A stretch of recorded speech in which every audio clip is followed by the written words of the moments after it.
Olá pessoal, bem-vindos ao Expert Radiologia. Hoje estaremos aqui com esta aula do TC do crânio, com ou sem contraste. Quando é utilizado contraste na tomografia do crânio, quando é sem contraste. A gente vai falar sobre isso, vai mostrar algumas patologias aqui e as indicações de determinados exames, certo? Lembrando que esta aula aqui, que a gente vai liberar para vocês aqui no YouTube, é uma aula que agora faz parte do curso de tomografia computadorizado. O que a princípio era o curso básico de tomografia, agora foi incluso um curso dentro do curso. A gente incluiu o curso de tomografia com contraste dentro do curso de tomografia computadorizado, o curso básico de tomografia. Então a gente introduziu aqui vários novos módulos. Eu vou mostrar para vocês aqui que já compraram o curso, a galera que já fez a compra do curso, que nos acompanha, agora vão ter a oportunidade de também aprender tomografia com contraste. Aquele primeiro curso falava da tomografia nas 4 plataformas, na GE, na Siemens, na Toshiba, na Philips, e agora a gente introduziu também aqui a tomografia com contraste. O curso de tomografia com contraste eu vou mostrar para vocês como ficaram.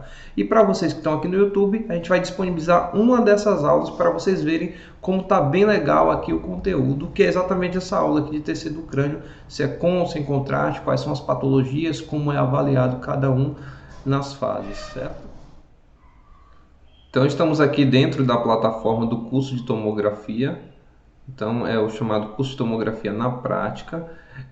Eu já falei em outro vídeo a respeito de como está organizado. Então a gente tem aqui a introdução à tomografia. Lembrando que todos esses pontos que vocês verem aqui são aulas em vídeo, são videoaulas, certo? Então a gente tem introdução à tomografia, resolução, escala de House, algoritmo, janelamento, scout, detectores, PIT, KV, reconstrução, MIP, MINIP, tudo isso só no módulo de introdução. A gente vai falar aqui sobre um tutorial da GE, tutorial da Toshiba, da Siemens, da Philips. Aí depois a gente falar sobre as 4 fabricantes e fazer o tutorial, ensinar passo a passo onde mexer, como é o tomógrafo e tudo mais. A gente vai começar aqui falando sobre as tomografias sem contraste. Tomografia do crânio, seios da face, mastoide.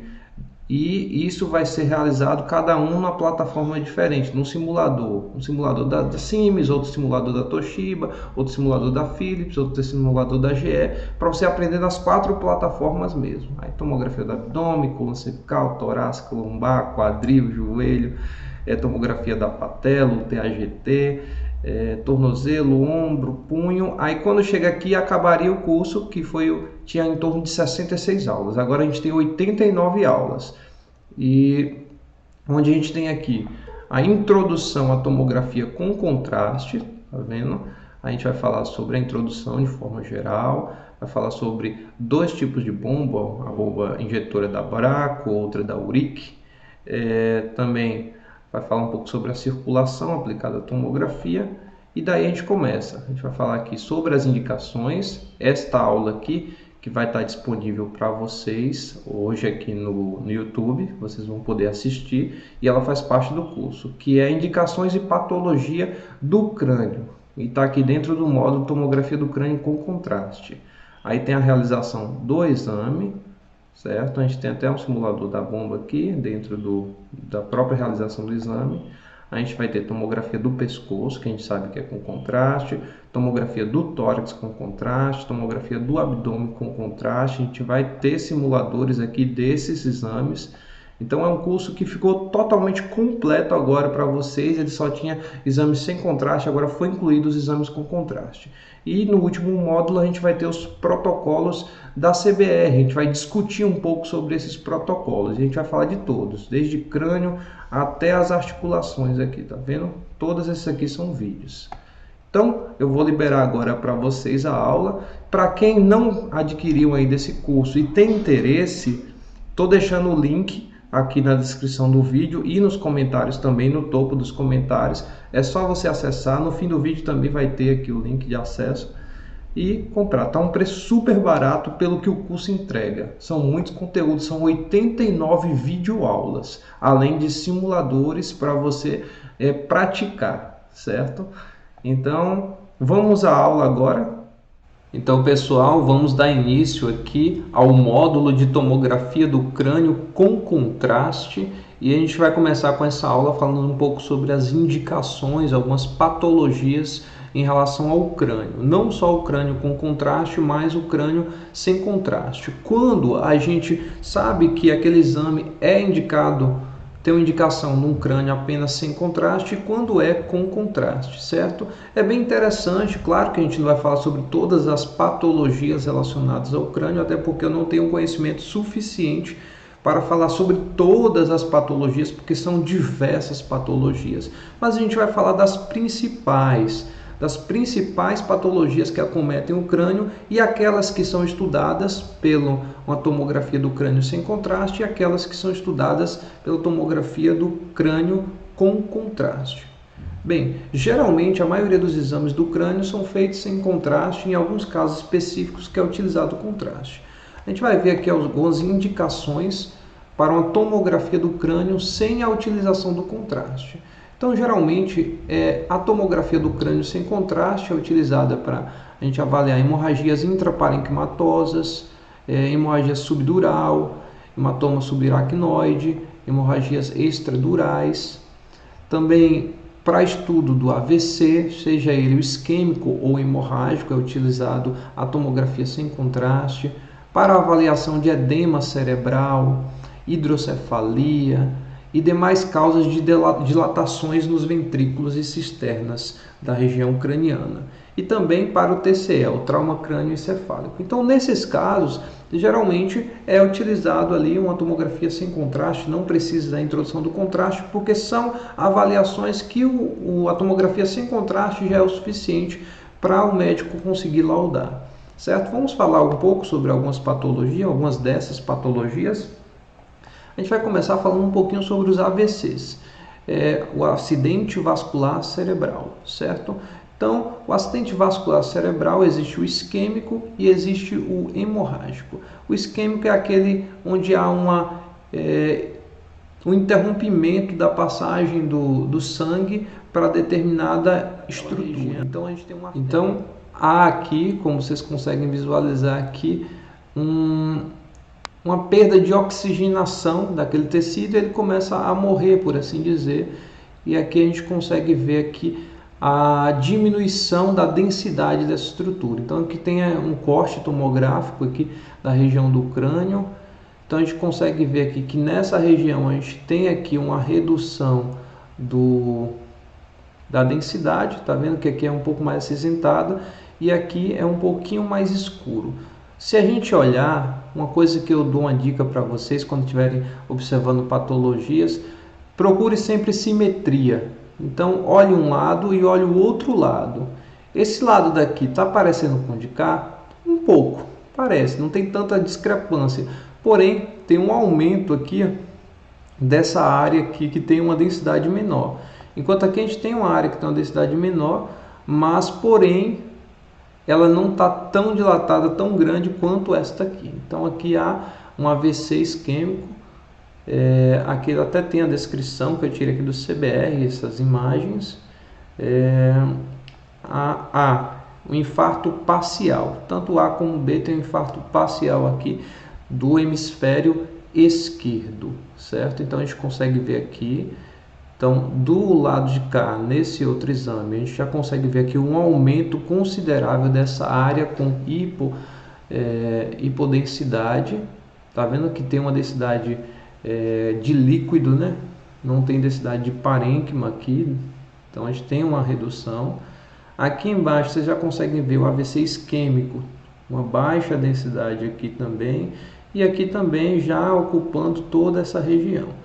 Então vocês conseguem visualizar que não há simetria. Esse lado direito do paciente não está da mesma forma do lado esquerdo. O lado esquerdo tem um comprometimento aqui, um AVC isquêmico, certo? E esse AVC isquêmico, ele se apresenta dessa forma, com hipodensidade, ou seja, um pouco mais escuro, com densidade semelhante ao líquido.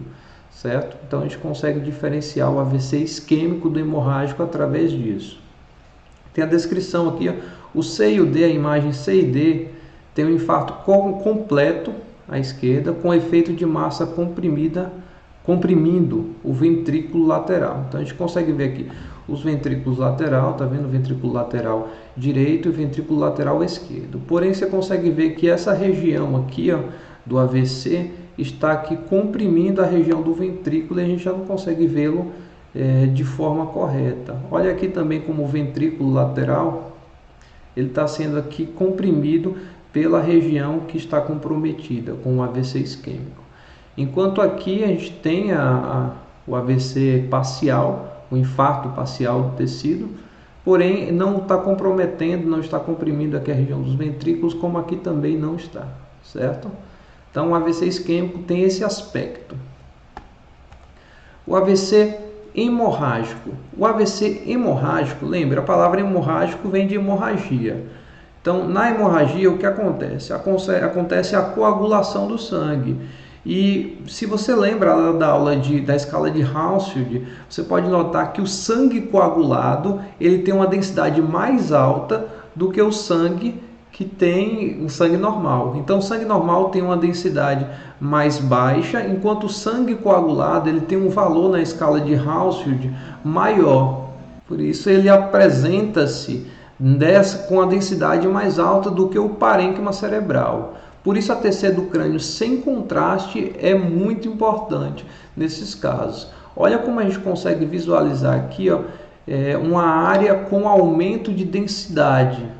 Isso aqui não é contraste. Por isso que o exame contrastado aqui ele iria atrapalhar a avaliação. Por isso o exame sem contraste, da tomografia sem contraste, é o suficiente para a avaliação de AVC hemorrágico e AVC isquêmico também.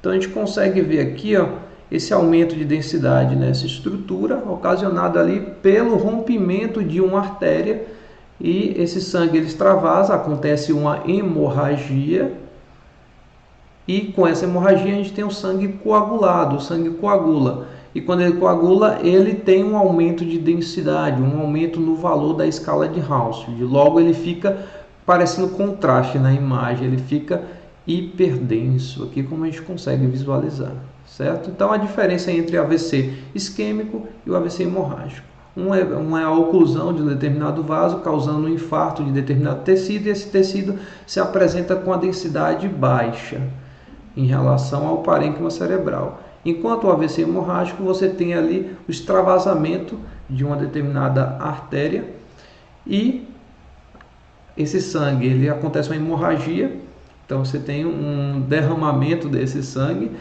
e a gente consegue ver aqui o aumento dessa densidade com sangue coagulado, certo? Outras patologias que a gente consegue visualizar. Isso aqui é uma hemorragia intraparenquimatosa, certo? Uma hemorragia que acontece aqui dentro do parênquima cerebral, como a gente consegue visualizar aqui muito bem essas hemorragias, certo? Então, a gente vê aqui que há um aumento de densidade aqui, causando aqui compressão dessa área. A gente vê que até aqui, essa região aqui tem um avanço da parte do hemisfério esquerdo aqui para o lado direito, empurrando até a região do hemisfério direito também, certo? Então, a gente consegue ver essa hemorragia. É muito importante visualizar esse tipo de processo aqui, que também é muito bem avaliada pelo tomografia do crânio sem contraste, porque a gente tem um sangue coagulado, então a gente tem aumento de densidade aqui também, certo? Vamos passar aqui. A gente vai falar aqui um pouquinho sobre 3 camadas que existem aqui entre o encéfalo e a região da calota craniana. A gente tem algumas camadas que são super importantes, tá vendo aqui no cantinho, como vocês conseguem visualizar. Que é onde tem aqui a dura mater, certo? Então essa membrana que reveste essa região aqui, dura mater. Logo abaixo, esse azulzinho aqui que a gente consegue ver, a gente vê aqui o aracnoide, então a meninge aracnoide aqui, essa membrana que está revestindo essa região. Logo abaixo da aracnoide, a gente tem esse espaço aqui, que é chamado de espaço subaracnoide. Pode notar que o espaço subaracnoide, ele reveste toda a estrutura e a gente consegue ver esse espaço em todo lugar, distribuído sobre todo o crânio, tá vendo? Esse é o espaço subaracnoide. E o aracnoide é a membrana azulzinha que vocês conseguem ver. O espaço é essa outra região aqui, ó. Tá vendo? E temos a pia mater. A pia mater que fica em contato já com a região do encéfalo mesmo, da substância aqui mais cortical. Cérebro aqui, tá vendo? Então, tenha o conhecimento sobre essas três camadas, porque a gente vai falar um pouquinho aqui sobre alguns tipos de hemorragia que afetam essas camadas diretamente. Então, é muito importante a gente compreendê-las. Vamos passar aqui.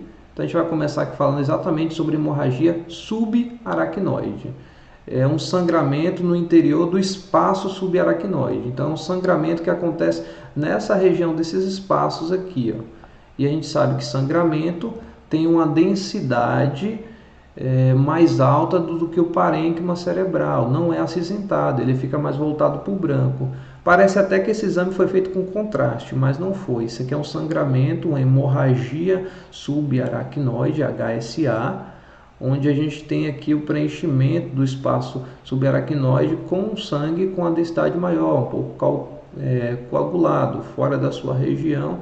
Então você tem aumento de densidade desta forma, isso no cérebro inteiro, certo? Então isso aqui, ó, viu? Essas partes aqui dos sulcos aqui todos preenchidos por algo parecido com contraste, sendo que você fez um crânio sem contraste.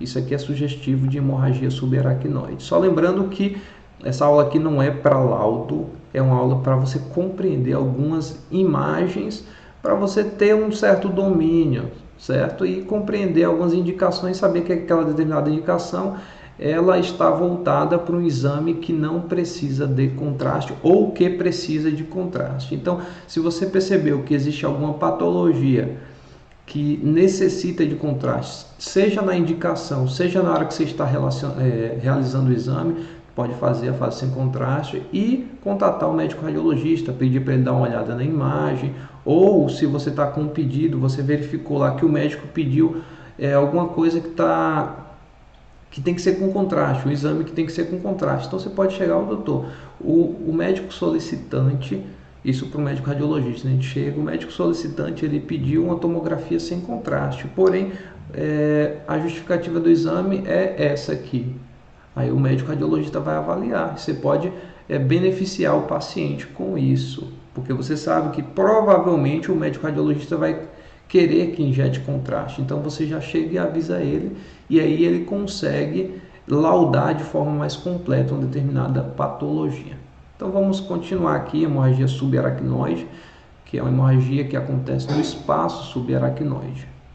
Vamos passar aqui, hemorragia subdural, certo? HSD. É um sangramento entre a dura mater e as membranas aracnoides. Então, dura mater, a dura mater aqui, e a aracnoide aqui. Então, é o sangramento que acontece entre essas duas meninges aqui. A dura mater mais externa e a aracnoide mais mediana aqui, mais interna. Então, acontece aqui o sangramento entre essas estruturas e o sangue ele fica aqui dentro dessa estrutura. Está aqui, hemorragia subdural. E como a gente consegue diferenciar essa hemorragia subdural de uma extradural, por exemplo? O HSD à esquerda, a gente consegue ver aqui a hemorragia subdural. Então, uma dica que a gente tem que é super interessante é que a hemorragia subdural, ela nunca é biconvexa. Como assim, Fabrício? Biconvexo, o que é isso? Assim, ó, meio C de um lado e meio C do outro, assim, ó, desse jeito. Isso aqui não é característica da subdural. A subdural geralmente ela tem um lado um pouco convexo, tá vendo? Seguindo aqui a calota craniana, mas o outro lado, você vê como é irregular, fica subindo e descendo, subindo e descendo. Ele não é redondinho aqui, isso é característica de hemorragia subdural, o HSD, certo? Aqui, hematoma extradural. Olha como há a diferença entre o hematoma subdural, tá vendo? A gente vê aqui que não há uma regularidade, ele não é convexo, certo? Ele não é biconvexo, os dois lados meio arredondadinhos, bonitinho, parecendo uma laranja, como diz o povo. Ele parece mais com uma banana, tem até gente que usa isso para diferenciar. O subdural parece mais com a banana e o extradural parece mais com um limão siciliano ou uma laranja, não sei como você quiser chamar. Porém, o que você tem que compreender é que ele é biconvexo. Olha como ele é todo arredondadinho aqui. O hematoma extradural ou epidural, que é a mesma coisa, só são nomes diferentes, que é o HED. Então a gente tem aqui, ó, biconvexo, tanto de um lado quanto do outro é arredondinho, então é arredondadozinho. Então é o hematoma extradural, é o acúmulo de sangue no espaço entre o crânio e a dura mater. Vamos ver? Aqui. Crânio e dura mater. Então entre o crânio e o dura mater, a gente tem aqui o extradural, que fica mais externo. Então a gente tem aqui o hematoma extradural. O hematoma intradural ou subdural, na verdade, subdural, ele fica abaixo da dura mater. Então ele fica entre a dura mater e o aracnoide, certo? Então a gente tem essa diferença que o subdural ele não vai ser convexo, biconvexo, ele vai ter uma irregularidade na parte interna. E o extradural ou epidural, ele é biconvexo, ele tem um arredondamento tanto na parte interna quanto na parte externa, fazendo aqui um laranjinha, um limão sicilianozinho, bonitinho. Não fica tão bonito, mas é só para vocês compreenderem. Hidrocefalia. Hidro lembra-se de água. Então a gente tem aqui a região do ventrículo. Deixa eu só voltar aqui para mostrar para vocês. Vamos ter uma imagem. Pronto. Um ventrículo normal. Tá vendo como ele é mais estreitinho? Então, hidrocefalia é quando há o aumento da região dos ventrículos aqui. Tá vendo como ele está bem grande, bem dilatado? Então, esse aqui é uma característica de hidrocefalia. Aqui, hidrocefalia secundária à atrofia. Isso aqui foi retirado do CBR, certo? Então, e aqui a gente tem a fratura óssea. Aqui a gente tem o crânio, só que numa janela óssea, para melhor visualização do osso. E a gente consegue ver aqui uma descontinuidade óssea aqui, ó. Tá vendo? Uma fratura. Pronto, a gente viu algumas patologias que são comuns aparecerem no crânio e que a avaliação dele é feita sem o contraste, sem o uso de contraste. Agora a gente vai ver aqui quando se utiliza o contraste. Então, aqui, crânio com contraste, indicações. A gente não vai falar sobre cada patologia, mas de um grupo, certo? Então, o que eu vou colocar aqui são um grupo de patologias. Lembrando que essa informação aqui ela foi retirada do Colégio Brasileiro de Radiologia, de uma publicação do Colégio Brasileiro de Radiologia. Não sou eu que estou criando e inventando do meu próprio conhecimento, mas é um estudo que foi feito através do próprio Colégio Brasileiro de Radiologia, que é uma referência para nós. Então, aqui, existem algumas indicações onde o uso de contraste pode auxiliar. Então lembre, o crânio geralmente ele é feito sem contraste, mas existem algumas patologias que a utilização do contraste é de essencial importância. Então, quais são? Então, particularmente na suspeita de trombose venosa, onde você tem, a gente vai mostrar daqui a pouco para vocês, onde você tem a região dos seios venosos ou das veias, na região do crânio, e você tem ali um trombo impedindo ali a passagem do sangue. E o contraste, com a injeção do contraste, essa região dos seios fica bem preenchida e a gente consegue visualizar o trombo, coisa que no exame sem contraste a gente não conseguiria. E na avaliação de lesões expansivas. Então, nestes casos, sempre obter duas fases, o pré-contraste e o pós-contraste, sempre importante no crânio, pré e pós-contraste. Vou passar aqui eu coloquei a descrição das duas patologias que são indicativas para o médico pedir um crânio com contraste, que é a trombose, TVC, é uma doença cerebrovascular causada pela oclusão dos seios venosos ou das veias cerebrais por trombos. E a lesão expansiva, qualquer lesão que tenha crescimento e rechace as estruturas cerebrais adjacentes. A lesão pode ser desde tumor maligno ou infecção. Então, suspeita de tumor, suspeita de trombose venosa, a gente tem que é aconselhável pelo Colégio Brasileiro que seja avaliado por uma tomografia do crânio com contraste, porque aqui vai ser avaliado aqui a chegada do contraste, o aumento de densidade desse contraste, se ele capta o contraste ou não, e no caso da trombose venosa, para a gente conseguir visualizar, o médico, o radiologista conseguir visualizar o trombo dentro do seio venoso, certo? Vou passar aqui. Só lembrando que aqui a gente está falando de indicações do crânio com contraste. Eu não estou falando aqui de angiotomografia. A angiotomografia tem as indicações da angiotomografia, como aneurisma, por exemplo, certo? Então, tem as indicações. Essa indicação para o crânio com contraste não é para angiotomografia do crânio.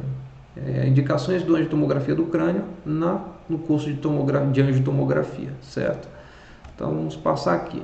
Falar um pouquinho sobre o tempo para avaliação. Um tempo que geralmente é utilizado para avaliação do crânio de forma geral. O que acontece? A gente viu ali na parte de circulação que o contraste ele entra pela veia, ele vai para a região do coração, chega na veia cava superior, átrio direito, ventrículo direito, artéria pulmonar, veia pulmonar, átrio esquerdo, ventrículo esquerdo. Aí ele sobe ali para a região ali da aorta ascendente, arco da aorta. Do arco da aorta vai surgir vasos como a carótida comum direita e a carótida comum esquerda e as vertebrais. Então, no crânio, o contraste vai chegar aqui pelas carótidas internas, certo? Que são derivações das carótidas comuns. Então, o crânio vai chegar com a carótida interna e pelas vertebrais, surgindo aqui a região do polígono de Willis, onde a gente vai ter tanto as artérias cerebrais médias, quanto artérias cerebrais anteriores, posteriores, como também as comunicantes, várias artérias que vão irrigar a região do crânio mesmo, trazendo o contraste. E esse contraste ele vai retornar através dos seios venosos, das veias e por fim no seio sagital superior, seio sagital inferior, seio sigmoide, seio transverso, seio reto, descendo e voltando aqui pelas jugulares, certo? Então a gente tem a chegada do contraste dessa forma. Isso aqui de forma bem resumão aqui que eu estou falando. Mas o que eu quero mostrar para vocês? Um delay de 40 segundos é um tempo que a gente tem as artérias ainda preenchidas por contraste e a gente tem já o sistema venoso também preenchido por contraste. E daí a gente consegue avaliar tanto a parte, estruturas que ficarão visíveis ou aumentarão a densidade quando tiver com artéria, como a gente consegue também avaliar os seios venosos para uma possível trombose. Então, por isso que a gente precisa fazer um tempo que a gente pegue tanto a parte arterial quanto a parte venosa, para a gente conseguir avaliar tanto a região trombose como lesões expansivas também. Enquanto nas angiotomografias, aí tem a avaliação arterial, só a artéria preenchida por contraste, mas aqui não é o objetivo dessa aula, certo? Então, o tempo de 40 segundos é um tempo aceitável, um tempo que tem sido utilizado bastante, certo? Vamos continuar agora e falar aqui sobre a patologia, como ela se apresenta. Eu coloquei aqui uma imagem de uma trombose venosa, a gente tem aqui no plano axial e no plano coronal, onde a gente consegue visualizar aqui essa região aqui, ó, onde a gente tem um preenchimento do seio venoso e a gente consegue visualizar aqui que há uma estrutura dentro do seio venoso com hiperdensidade. Se eu injetei contraste e o seio venoso, que era para estar preenchido por contraste com o tempo que eu coloquei, tem uma interrupção, tem uma estrutura que tem uma densidade baixa, isso significa que possivelmente é uma trombose. É o que acontece também no TEP, lá onde a gente tem um trombo dentro da artéria pulmonar. Só que aqui a gente tem um trombo dentro do sistema venoso, aqui no seio sagital superior. Então a gente consegue visualizar aqui muito bem. esse trombo aqui. Vamos ler o que está escrito aqui, ó. Imagens de TC após a administração do contraste iodado no plano axial e coronal de uma jovem de 24 anos em uso de contraceptivo oral e história de cefaleia há 10 dias. Observa-se no seio sagital superior realce triangular externo, esse realce aqui parece um triângulo de cabeça para baixo, na dura mater, delimitando uma área central que não sofre realce. Então não há realce dessa estrutura, possivelmente um trombo. Neste caso, era um trombo. Aqui tal achado representa o sinal de delta vazio, característico de trombose de seio venoso durais. Então, chega-se ao diagnóstico com a administração do contraste. Sem a administração do contraste nesse paciente, seria muito difícil e improvável o laudo dessa trombose. Então, a avaliação do contraste super interessante e importante. Aqui a gente tem o caso de uma lesão expansiva, onde a gente consegue ver aqui, ó, o pré-contraste. A gente consegue visualizar que existe uma lesão. Olha a assimetria aqui, deste lado de cá e olha para o lado de cá. Há uma diferença muito grande entre essas duas estruturas. Então, foi injetado o contraste e na injeção do contraste a gente consegue visualizar aqui um aumento de densidade nessa estrutura, uma hipercaptação do contraste nessa estrutura e uma hipercaptação de contraste nessa estrutura também, certo? Paciente 73 anos de idade, sexo masculino, tomografia pré-contraste, pós-contraste aqui, evidenciando metástase de hipermefroma no plexo coroide e na região parieto temporal esquerda, parieto axial temporal esquerda e aqui na região do plexo coroide, certo? Então, por isso a injeção do contraste no crânio é super importante e é muito importante conhecer um pouco dessas patologias, certo? Então, a princípio era isso que eu queria passar para vocês nesta aula especificamente. Então, vamos para a próxima aula agora para a gente ver um pouco da realização, como é feita a realização do exame da tomografia com contraste do crânio.